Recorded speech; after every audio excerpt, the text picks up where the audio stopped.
that they want to do to try to cover this up. But at the end of the day, ain't no covering this up. Y'all hella lying. So this was an incident that happened at the game. Caitlin Clark and her coach hate each other, right?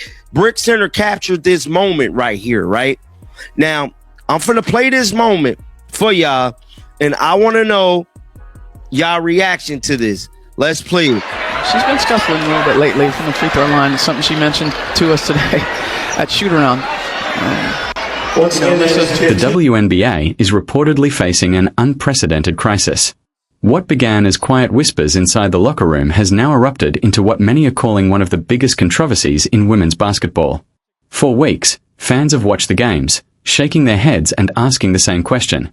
Why is Caitlin Clark, one of the league's most dangerous offensive weapons, suddenly being left out of the offense? Why does it appear that her own team is no longer putting her in the best position to succeed? Today, the alleged answer has sparked even more controversy, with claims of a shocking betrayal caught on camera. Newly surfaced footage is being described as exposing head coach Stephanie White's supposed hidden agenda against Clark, while Jose Fernandez has reportedly criticized White's tactics on national television and questioned decisions that allegedly limited Caitlin's impact. But the biggest surprise may be that Caitlin Clark is no longer remaining silent, as an unexpected announcement has reportedly sent shockwaves throughout the basketball world. The front office is under pressure, questions are surrounding Stephanie White's future, and the WNBA is once again at the center of intense debate. Don't skip a second as we examine the claims, the footage, and the controversy surrounding Caitlin Clark. Supporters insist the evidence shows that something unusual is happening, while critics argue that the situation has been exaggerated. To understand the scale of the controversy, we have to examine what has taken place on the court in recent weeks. When Stephanie White took control of the playbook, the expectation was straightforward. Build a fast, dynamic, high-scoring offense around Caitlin Clark's generational talent and allow one of basketball's most gifted shooters to play to her strengths. However, fans believe the reality has looked very different. They argue that Clark has been systematically pushed out of the action, with warning signs becoming increasingly difficult to ignore. Caitlin would reportedly come off screens perfectly, find herself wide open, and call for the ball, only to be overlooked. The offensive approach appeared to change dramatically. Instead of frequently using the high pick-and-roll system that helped make Clark a global basketball sensation, fans claim that Stephanie White began relying more heavily on structured isolation plays, often leaving Caitlin positioned in the corner and far away from the center of the offense. Y'all see that moment right there? That was a moment. Now, if you guys really know Caitlin looking at the shot clock. Caitlin's looking at the shot clock, right? She bagged back because Stephanie White already know Caitlin Clark finna go to this inside lane right here. So there's an inside lane right here. Caitlin Clark is about to hit this lane. Stephanie White knows it. Boom, lane. Now, Caitlin Clark did get the shot block, but I believe she was fouled on that play. But it's plays like that, and then it's situations like this that I believe Caitlin Clark is subliminally telling us she do not like Stephanie White. I don't give a damn what no one says. What no one says, bro. She ain't rocking with her, dog. Now, Kelsey Mitchell and Stephanie White was all laughs after a loss today. It was all smiles in the presser. They trying to like not be mad, but they mad. Now, I'm not finna play this whole press conference. We're gonna watch some of it. Shout out to Tony Eastman. If you guys ain't subscribed to his channel, make sure you guys going on over there and show that brother some love. We finna listen to some of this and we're gonna dissect it. We're not gonna play the whole 9 minutes. The media tried to downplay the situation, calling it nothing more than rookie adjustments and claiming Caitlin Clark simply needed time to learn the system. However, many basketball fans believed they were seeing something entirely different. In their view, this was not a normal adjustment period. It appeared to be a deliberate effort to limit her impact. Critics argued that Stephanie White was attempting to reduce Clark's role, allegedly because of ego and a desire to prove that her coaching system mattered more than any individual superstar. The theory was that White wanted to demonstrate to veteran players that she would not build everything around a rookie, even if that rookie was drawing millions of viewers to the league. But critics believe one major mistake was made. In the age of social media, every possession is analyzed by millions of fans, and basketball viewers are quick to question decisions they believe are hurting a team. The controversy reached another level when Jose Fernandez, described by supporters as one of the game's respected voices, reportedly lost patience and delivered a fierce criticism of Stephanie White's coaching approach. After studying the game footage and breaking down the X's and O's, Fernandez allegedly offered a harsh assessment that intensified pressure on the organization. He argued that having a generational talent capable of shooting from deep range and creating plays, only to position her away from the action, made little basketball sense. He described the strategy as a serious coaching failure and claimed that Clark was not being consistently involved in the offense. Fernandez reportedly highlighted specific moments on film where plays appeared to move the ball away from Caitlin during critical stretches, calling the situation a form of tactical sabotage. He also emphasized what he believed was the league's biggest problem. Fans are spending their hard-earned money to watch Caitlin Clark showcase her unique offensive tale, not to see her reduced to a passive role within a rigid system. His comments quickly spread across social media, with millions of fans rallying behind the message, flooding team accounts, and demanding answers and accountability. Until the third quarter. Stephanie White's game plan was, let's get Kelsey Mitchell the ball and get her as many points as we can, as often as we can. That was her whole game plan. She sucks as a coach. Jose Fernandez knows it. Take a listen. What about the defense you guys played on Caitlin Clark today? You ordered 4-15 shooting. Well, we wanted to get it out of her hands. You know, in any pick and roll situation in the middle of the floor, she's so good. So if it was going to be... We wanted to get it out of her hands, especially when she does that pick and roll in the middle of the floor. She's so good. We didn't even run the damn pick and roll in the middle of the floor.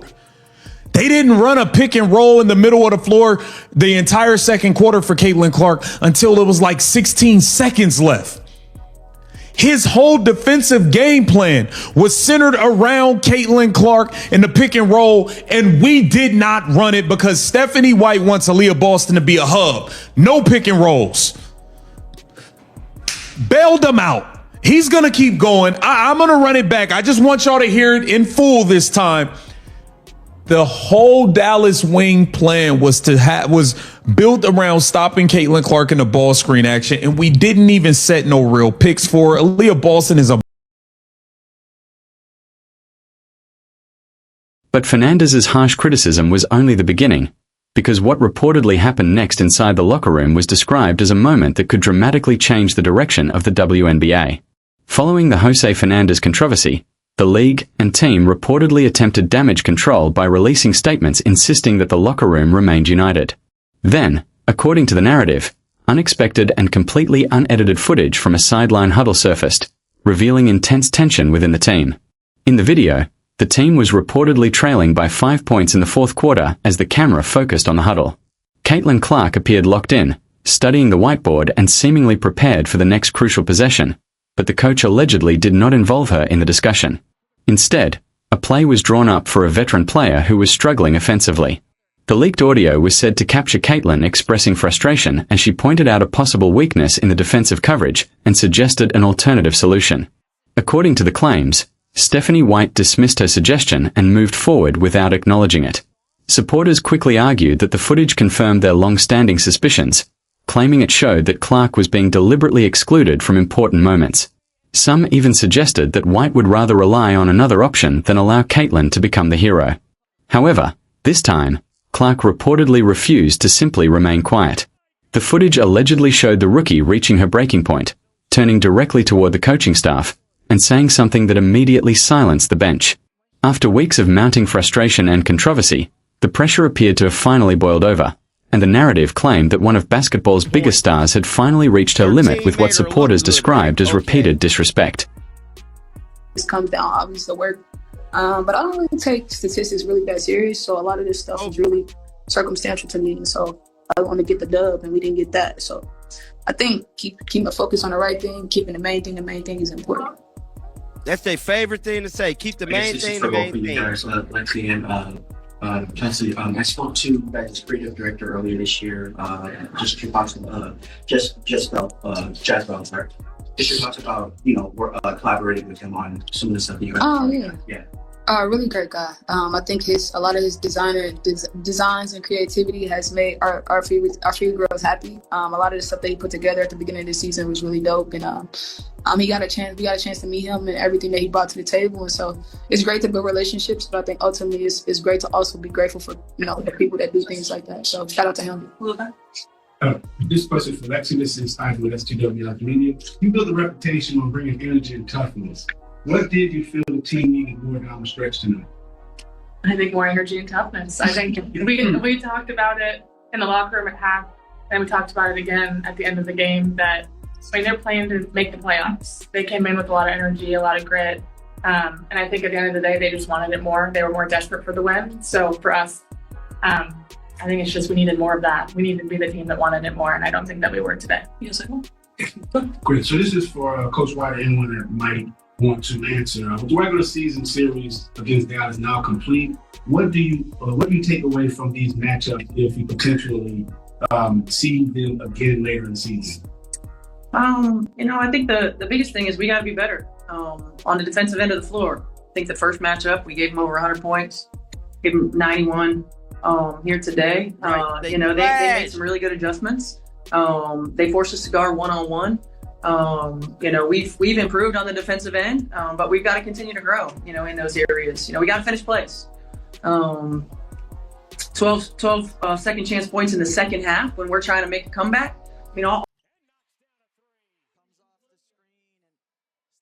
And that brings us to the moment that allegedly broke the internet and left millions of basketball fans stunned. After the game, as the leaked footage spread rapidly across social media and criticism of the coaching staff intensified, Caitlin Clark stepped up to the podium to face the media. Reporters expected the usual carefully crafted PR response and assumed she would defend the team and avoid controversy. Instead, according to the narrative, Caitlin delivered a shocking statement. Calm and composed, she looked directly at the reporters and said, "I came here to win championships. I came here to play basketball at the highest level. If the system doesn't want me to shoot, if the system doesn't want me to facilitate, then we have a massive problem. I can't help this team if the ball is kept out of my hands." The statement was presented as a quiet but powerful mic drop moment. She did not need to mention Stephanie White by name, yet supporters immediately assumed they understood exactly who the message was directed toward. Fans argued that Clark had finally addressed the alleged problems without openly attacking anyone. The comments quickly intensified the controversy, placing even greater pressure on the organization and the WNBA. According to the narrative, owners were now deeply concerned, recognizing the importance of keeping one of basketball's biggest stars satisfied and supported.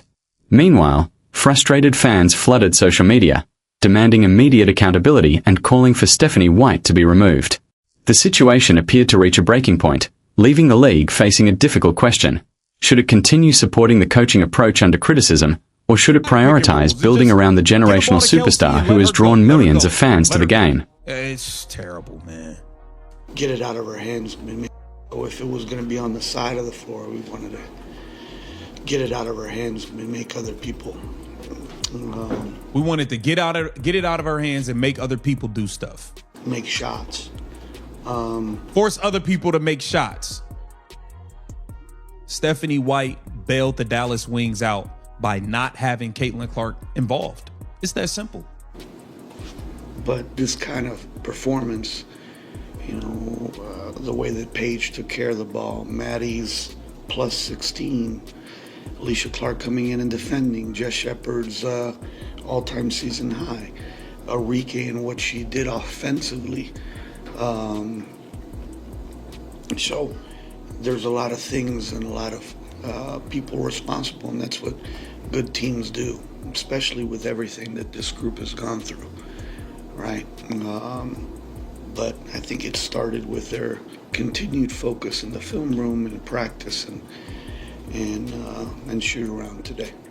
He centered the film, he centered everything around stopping Caitlin Clark.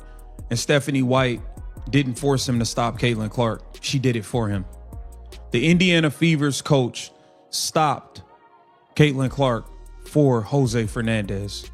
He was never really forced to double her that often.